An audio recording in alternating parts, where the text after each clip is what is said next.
চিকিৎসাগুলোর দিক লক্ষ্য করে কেউ হই হাল্লা করবে না। আপনাদেরকে আমি দালাল দিছি, কথাটা মাইন্ডে নেন না। যার ব্যথা সেই জানে জ্বালাটা কি। এই রোগটা আপনাদের কাছে যার প্রস্তুত আছে, আল্লাহর কাছে মাপ চান নামাজ কালাম পড়ার সময় প্রস্তুত আছে, যাওয়ার জন্য ইন্তজার। হাসবেন না, টিটকারি করবেন না।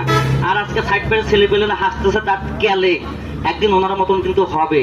আজকে রক্ত 18 থেকে 20 বছর বয়স, রক্তকে টকবক টকবক করতেছে।